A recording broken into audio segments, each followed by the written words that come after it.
सालाना 4 अरब रुपए की ट्रांजैक्शन आप करते हैं, कौन सी ख्वाहिश है जो पूरी नहीं हुई आज तक? हर चीज़ मेरी आप ले लें, मुझे जापान के किसी भी शहर में छोड़ दें, शाम को आपको हक हलाल की रोटी में ला के खिला सकता हूँ। दुनिया की महंगी तरीन गाड़ियाँ, हेलीकॉप्टर आपके पास हैं, सबसे ज्यादा मजा किस गाड़ी में आता है? सिर्फ मिडिल पास है और आपको पाकिस्तान की यूनिवर्सिटियाँ कहती हैं कि आप PhD की ज़ाती डिग्रियाँ ले रहे हैं और आप कहते हैं मैंने नहीं लेनी, क्या वजह है? आपके पास जो सबसे महंगी गाड़ी है वो कौन सी कंपनी है? पैटेक 3-4 करोड़ की भी होगी, 5 करोड़ की भी होगी। उर्दू पॉइंट की वीडियोस देखने के लिए हमारा चैनल सब्सक्राइब कीजिए और बेल के आइकन पर क्लिक कीजिए ताकि आप हमारी तमाम आने वाली वीडियो से बाखबर रह सकें। आज हम मिलने आए हैं राना आबिद हुसैन से, जिन्होंने अखबार फरोश की हैसियत से अपना सफ़र शुरू किया और आज उनकी सालाना आमदन 4 अरब रुपए पाकिस्तानी बनती है। उन्होंने अपनी ज़िंदगी में क्या मुश्किलात देखी और कामयाबी का सफ़र कैसे तय किया, आइए सदर Pakistan Japan business council Rana Abid Hussain से मिलते हैं।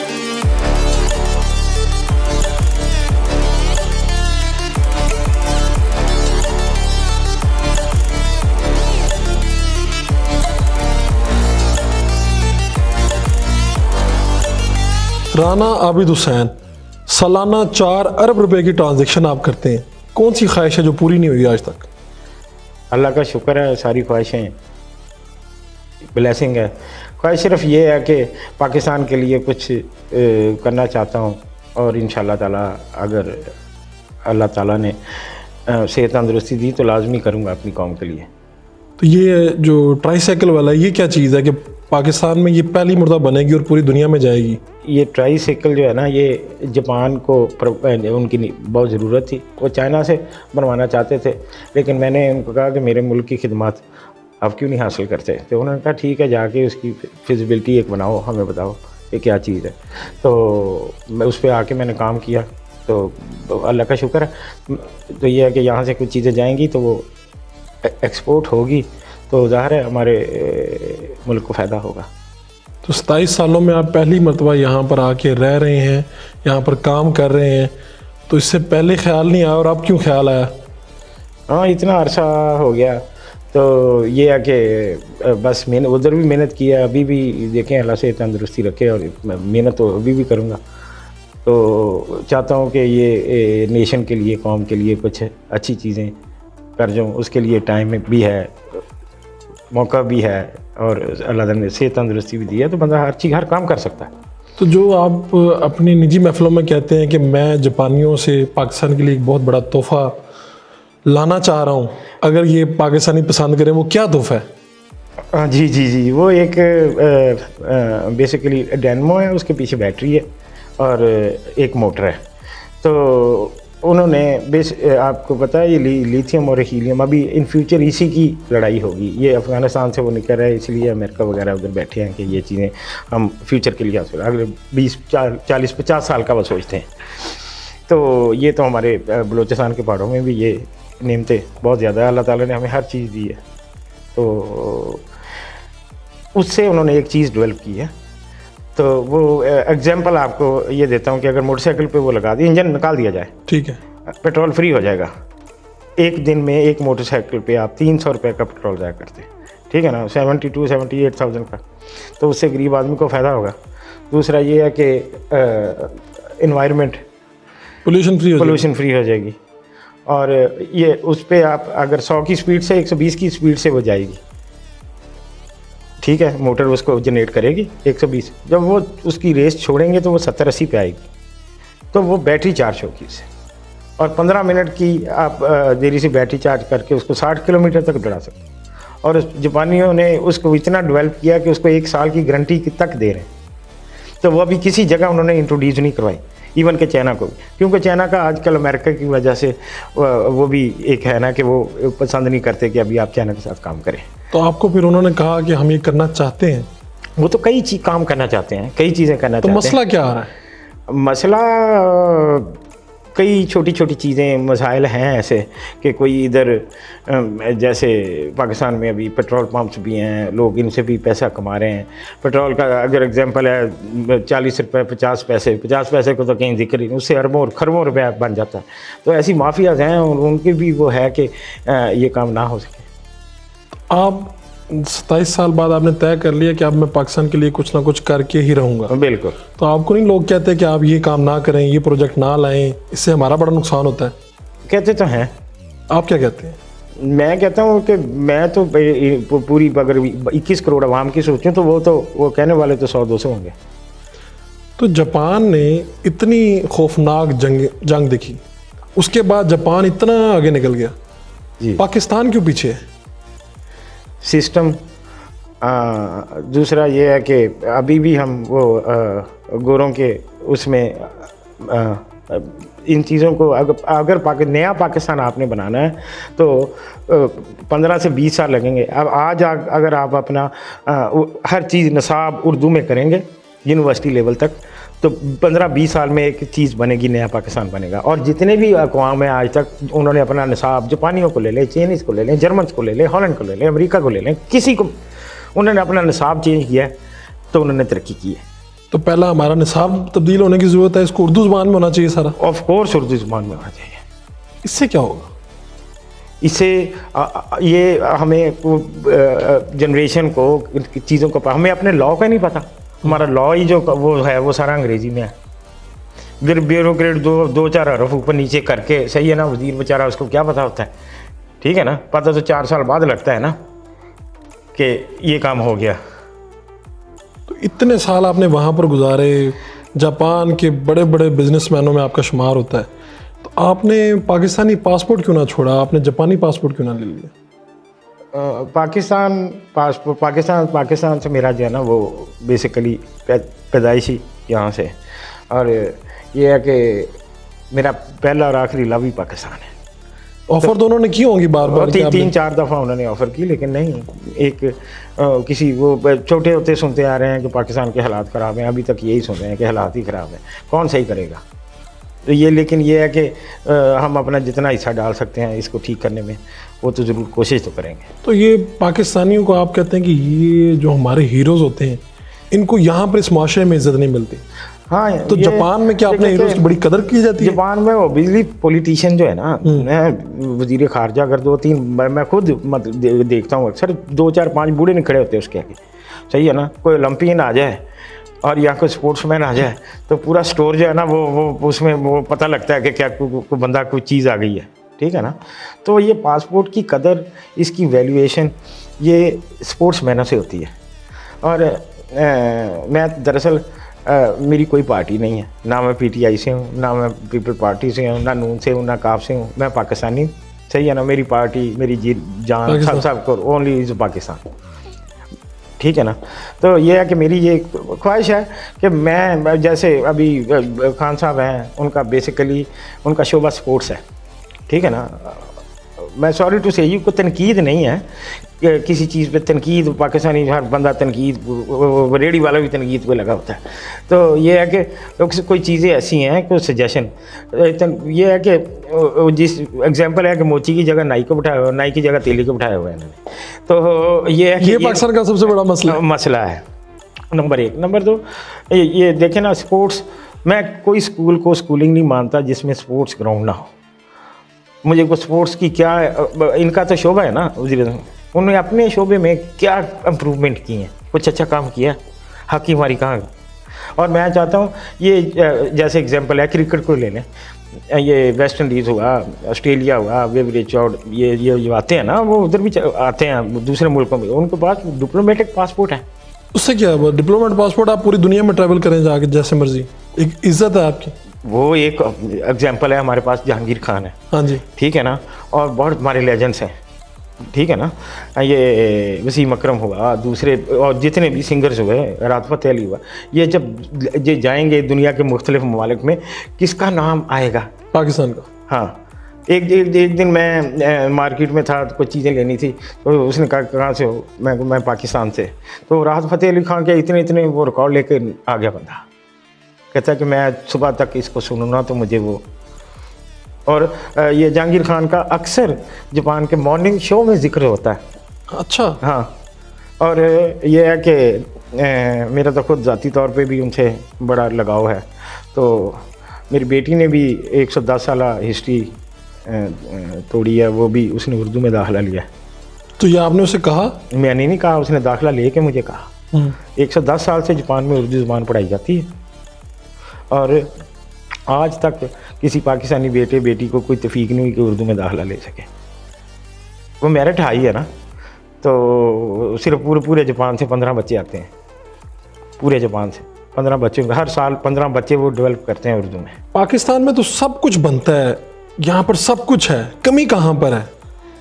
देखिए अल्लाह ने हमें जापान के अगर देखें ना, उनके पास पहाड़ है और उनके पास अपने खाने के लिए चावल नहीं है।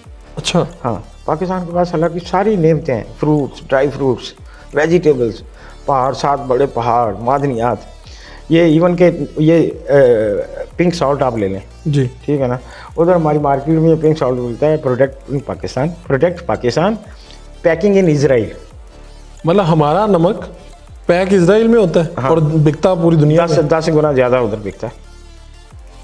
और कई चीज़ें ऐसी हैं, सियालकोट की कई ऐसी प्रोडक्ट्स हैं जो ये डेंटिस्ट और मेडिकल की चीज़ें हैं, इक्विपमेंट बहुत बेहतरीन बनाते हैं।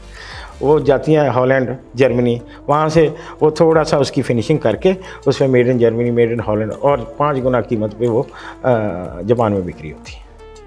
रोना आता है, दिल दुखता है। दिल ये भी दुखता है कि 40 लाख बंदा अगर वो दुबई में है, 60 लाख बंदा सऊदी अरब में, जब मर्जी वो आपको धमकी दे देते हैं कि जाओ यहाँ से। हाँ, मेरा शोबा तो ऑटोमोबाइल से है। एक गाड़ी में 7,500 पुर्जा लगता है, 7,500 आप बॉसेस डेवलप कर सकते हैं, ठीक है ना। उनके पीछे 2, 2.5, 3 लाख बंदे को नौकरी दे सकते हैं। क्यों नहीं अपने वेंडर लगाते?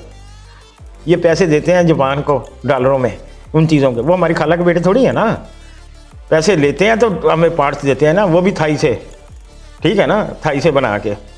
तो कुछ देर बाद हम भीख मांगने जाते हैं, 2-4 मिलियन हमें दे के, तो वो कहते हैं हाँ, हमारे हुक्मरान भी खुश हो जाते हैं कि हाँ जी हमने वो इतनी इमदाद लेके आ गए। इन्होंने यही हाथ रखा हुआ।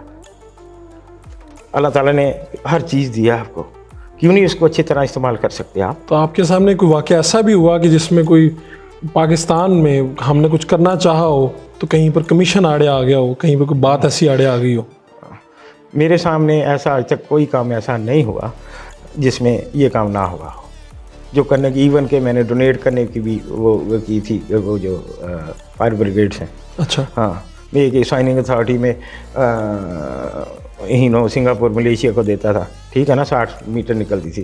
तो ये अभी भी वो कराची ने इन्होंने ली हैं, लेकिन ये है कि वो जब तक वो एजेंटों को उनके मुंह नहीं भरेंगे, सही है ना, अपने रिश्तेदारों के, फिर वहाँ से मंगाएंगे, ठीक है ना, 10 लाख डॉलर की 50 में मंगाएंगे, ठीक है ना, तो उनमें कमीशन जब बांटेंगे, ये सोच पता क्या है, वो इनफरादी इंडिविजुअल सोच अपनी 2-3-4 बंदों की, ठीक है ना, कि खा लेंगे हम, ये कर लेंगे, ठीक है ना, बाहर पैसे। अगर आप नेशन का सोचें ना, ठीक है ना, तो वो मर के भी बंदा जिंदा रहता है। आप चाहते थे कि आप फायर ब्रिगेड की गाड़ियाँ पाकिस्तान में लाएं? हाँ, फायर ब्रिगेड दरअसल जापान एक टाइम तक अपने पास वो इस्तेमाल नहीं होती, क्योंकि उनका बिल्कुल हर चीज़ है, तो वो डोनेट कर देता है। उनके पास नहीं, उनका एक बजट होता है, ठीक है ना, सिस्टम है, बजट होता है, हर बंदा टैक्स पेड है, इवन के सब्सिडी भी हमें दुआओं पे मिलती है, उस पर अब 10 घंटे बात कर सकता हूँ। लेकिन यह है कि पाकिस्तान से रिलेटेड वो एक साइनिंग अथॉरिटी थी कि आप ये डॉक्यूमेंट्स अगर पाकिस्तान का महकमा रिक्वेस्ट करे कि हमें इन चीज़ों की प्लीज़, सही है ना, तो ये प्लीज़ लिखने में भी कहते हैं कि क्या दोगे। तो राना साहब, इतनी दौलत है आपके पास, कभी डर नहीं लगता कि सारी दौलत अगर चली जाए, पास से छिन जाए? डर नहीं लगता? मैं बेसिकली मेरे पास स्किल्स हैं, ठीक है। आप मेरे पास हर चीज़ मेरी आप ले लें, यकीन करें, मुझे जापान के किसी भी शहर में छोड़ दें, शाम को आपको हक हलाल की रोटी में ला के खिला सकता हूँ। अल्लाह ने सेहत तंदुरुस्ती दी हो, ये दुआ मांगनी चाहिए। जापान के किसी भी शहर में छोड़ दें, वो मुझसे 1 रुपया भी मेरे पास ना हो, शाम तक मैं पैसे कमा के ले आऊँगा, आई नो। तो आप 5-5 करोड़ की घड़ियाँ और इतने महंगे महंगे लिबास पहनते हैं, तो क्या ये जब इतनी बंदे के पास सारी आसाइशें हों, सहूलियात हों, बंदे की ख्वाहिश क्या होती है, मज़ीद क्या रह जाती है? वो ख्वाहिश है तो भाई ये है कि ख़त्म ही नहीं होती बंदे की, लेकिन ये है कि वो घड़ियों का तो एक बंदे का पैशन होता है ना कि ये घड़ियाँ बंदा, कई बंदे जिन्होंने कुछ ना पहना हो, कुछ ना देखा हुआ, तो कहते हैं जी ये चीज़ मैंने भी यही पहनी है, आपने भी यही पहनी है, लेकिन उसके पीछे क्या लॉजिक है, उसके पीछे क्या हिस्ट्री है, क्या क्रिएशन है, ठीक है ना। तो वो चीज़ें सारी वो होती हैं, उनसे एक वो आइडियाज़ बनते हैं, एक काम करने की लगन पैदा होती है, ठीक है ना। तो ये है कि इसकी तो बड़ी लंबी चौड़ी डिटेल है, वो जिसको पता नहीं है उसको पता नहीं है, जिसको नॉलेज नहीं है उसको नॉलेज नहीं है। वो बेवकूफ़ हैं जो 5-5, 7-7 करोड़ की घड़ियाँ सिर्फ टाइम देखने के लिए, वो घड़ियाँ नहीं, वो जनरेशन आपकी 10-10 जनरेशनों तक इस्तेमाल हो सकती, आपके पोते पोते पड़पोते, जहाँ तक ये 10 जनरेशन तक वो घड़ियाँ इस्तेमाल। आपके पास जो सबसे महंगी घड़ी है वो कौन सी कंपनी है? Patek Philippe. पैटेक से ऊपर कोई अच्छी घड़ी नहीं आज तक किसी ने बनाई। कितनी मालियत की है? वो इसकी तो वो चाहे 3-4 करोड़ की भी होगी, 5 करोड़ की भी होगी। तो वक्त के साथ मज़ीद महंगी होती जाती है? हाँ, वो जनरेशन वॉच है ना। क्या खूबी है इसकी, इतनी महंगी क्यों? खूबियाँ तो उसमें ये हैं कि दुनिया किसी भी कोने में जाके पैसे की ज़रूरत है, वो घड़ी दे के आप पैसे उसी वक्त उठा सकते हैं, ठीक है ना। दूसरा ये है कि उसका दिन ब दिन कीमत उसकी बढ़ती है, कम नहीं होती, ठीक है ना। आप इन्वेस्ट करते हैं ना, इतने बड़े बड़े घर लेते हैं, इधर पाकिस्तान में लोग है ना कि 2 कनाल का ले लिया, 4 कनाल, तो इसे कंपेयर की चीज़ नहीं है कि जो बंदे के हाथ में ही आ जाए और उससे पैसे भी ज़्यादा बच जाए।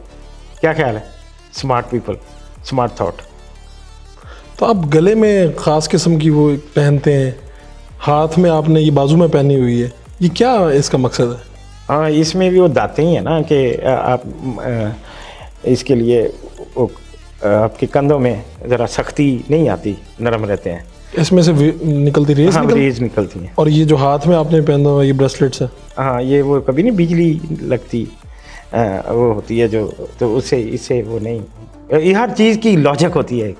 आप हर चीज़ लॉजिक के साथ पहनते हैं? हाँ, उसकी स्टडी के साथ उसको लॉजिक करके कि इसकी क्यों ऐसे। अभी एक गाड़ी थी LC 500, वो इसलिए मुझे पसंद है कि उसको -50 पे उसको साइबेरिया में टेस्ट किया गया, +50 पे अमेरिकन डेजर्ट में उसे टेस्ट किया, बॉडी टेस्टिंग की गई, ठीक है। फिर उसका अंदर का इंटीरियर, किस इंटीरियर डिज़ाइनर ने, उसकी क्या सोच थी कि उसने वो इंटीरियर डिज़ाइन किया। आपको एक चीज़ छोटी सी बताता हूँ, ये पोर्शे गाड़ी, एक नाम सुना होगा जी, लोग पसंद भी करते हैं। उसकी क्या लॉजिक है पता है आपको? नहीं। उसका एक ही तरह का डिज़ाइन शुरू से आ रहा, थोड़ी सी हल्की सी चेंजिंग करते हैं। पोर्श जर्मन गाड़ी है ना, तो वो एक बुढ़ी का नाम था पोर्श, तो उनका हस्बैंड जो इंजीनियर था, तो वो बेचारी फौत हो गई, उससे लव था उससे बहुत ज़्यादा। फिर उसने अपनी बीवी की याद में वो गाड़ी पोर्श डिज़ाइन की, तो उसको कहा कि मैं कुछ नहीं चाहिए, सिर्फ मुझे ये नाम दे दो गाड़ी का, तो आज भी उस गाड़ी का नाम पोर्श। इन चीज़ों का कई बंदों को नहीं पता होता, ठीक है ना। लोग का चीज़ें तो चलाते हैं, लेकिन यह है कि उसकी बेसिक जो है कि उसका विजन थॉट किस वजह से की कैसी क्रिएशन की। तो जापान में लोग वो हर बंदे की, हर बच्चे की यही ख्वाहिश होती है कि मैं नेशन के लिए, अगली नेशन के लिए मैं कुछ करके जाऊँ, कोई एक चीज़ ईजाद करके जाऊँ, कोई चीज़ बना के जाऊँ। तो अपने कपड़ों पे, जूतों पे, इन सारी चीज़ों पे महाना कितना खर्चा करते हैं? जब टाइम होता है, कोई चीज़ अच्छी लगती है, उसकी देखता हूँ, उसकी क्वालिटीज़ पे वो लोग खुद बात करते हैं, सेमिनार होते हैं तो बताते हैं कि ये चीज़ कैसे बनी थी, कैसे हमने बनाई। जिगना कपड़ा बनाता है, उसकी सारा रेशम पे उन्होंने जगह ली हुई है, वहाँ से हैंडमेड वो कपास लाते हैं, उसको इटालिया लेके जाते हैं, उसको खुद हाथ से करते हैं, फिर वो रेशम खुद बनाते हैं उसका, ठीक है ना। तो वो तो ये इस बात पे तो 10 घंटे में बात कर सकता हूँ। वाह एंड वाह। दुनिया की महंगी तरीन गाड़ियाँ, हेलीकॉप्टर आपके पास हैं, सबसे ज़्यादा मज़ा किस गाड़ी में आता है? और मैंने तो वो किसी को बताया था कि मैं अपने दादे के पाँव में बैठ के स्वागत की सवारी को ज़्यादा एंजॉय करता हूँ। वाह वाह। तो ये गाड़ियाँ दे रहे मटीरियल, गाड़ी के लिए 4 टायर की ज़रूरत होती है, तो ये है कि वो चीज़ जहाँ से आप पैदा हुए हो, बेस है आपकी, बंदा वो चीज़ हमेशा मरते दम तक नहीं भूल सकता, और ना वो बिल्कुल भूल ही नहीं सकता। वो चीज़ें, वो चीज़ ही, सिर्फ वो खुशबू, वो चीज़ ही वापस खींच के लाती है। तो क्या सबसे ज़्यादा, या क्या जापानी सोसाइटी में भी कोई कम्प्लेक्स है, लोग गाड़ी अच्छी देख के, अच्छा घर देख के आपकी रिस्पेक्ट करते हैं? बिल्कुल नहीं। वो आपका एटीट्यूड देखते हैं और गाड़ी कोई चीज़ उनके लिए कोई मायने नहीं रखती। वो इंसानियत की खिदमत करते हैं। पाकिस्तानी नौजवानों की बड़ी तादाद बेरोज़गार है, डिग्रियां लेते हैं, यूनिवर्सिटियों में पढ़ते हैं, मेहनतें करते हैं, 18 साल बाद नौकरी नहीं मिलती। पढ़ते हैं ए लेवल, बी लेवल, सी। मैं तो अक्सर कहता हूँ कि ये डिग्रियां जितनी मर्जी बंदा ले ले, लेकिन प्रैक्टिकल से काम करने से पैसा आता है। डिग्रियों चाहे 4 डिग्रियां आपने पीएचडी की डिग्री ली हो तो उससे आप रोटी तो नहीं खा सकते ना। ज़्यादा से ज़्यादा स्कूल में पढ़ा सकते हो, टीचर लग सकते हो। क्या ख्याल है? तो यह है कि आपकी स्ट्रेटजी को चेंज करना होगा। आप खुद तो सिर्फ मिडिल पास हैं और आपको पाकिस्तान की यूनिवर्सिटियां कहती हैं कि आप पीएचडी की ज़्यादा डिग्रियां ले रहे हैं और आप कहते हैं मैंने नहीं लेनी। क्या वजह है? क्या करनी है डिग्री? को ज़रूरत है डिग्री की? तो ये सारी चीज़ें स्किल्स से बंदा जो है ना वो आगे बढ़ता है, काम करता है, पैसा आता है, ठीक है ना। उससे ही बंदा खुशहाल हो जाता है। डिग्रियों से बंदा खुशहाल नहीं होता। इतना बड़ा सेटअप है, कितने मुलाजिम रखे हैं आपने? मैं मुलाजिम तो शायद होंगे, लेकिन यह है कि अपने काम सारे मैं घर के बीच पिछले 14 साल से अकेला रहता हूँ। अपनी सफाई ये वो, अपने कपड़े, हर चीज़ मेंटेन मैं खुद ही, कारोबार भी, ठीक है ना, बिल भी खुद लिखने, चीज़ें भी देखनी, बेचनी भी, ठीक है ना। उसे मैं महीने का $30 मिलियन का काम एक कल्ला बंदा मैं खुद कर लेता हूँ। और उसके अलावा अल्लाह ने टाइम भी इतना दिया है कि ये चीज़ें भी खुद लेता हूँ, भी खरीदता हूँ, मतलब ये शौक भी रखे हुए हैं। तब तन्हाई महसूस नहीं होती? बंदा अपने आप को इतना मसरूफ़ कर ले तो फिर तन्हाई तो फिर आगे भाग जाती है ना। दिल तो करता होगा कि कोई शादी कर लो मजीद? हाँ, कभी दिल तो दिल है ना। तो करेंगे तो पाकिस्तान में करेंगे? दिल तो बच्चा है ना। हाँ ऑफ कोर्स, अगर कोई अच्छा किस तरह की? और डजेंट मैटर, ये तो ऊपर लिखी हुई चीज़ें होती हैं। क्या ख्याल? क्या कोई खूबियाँ?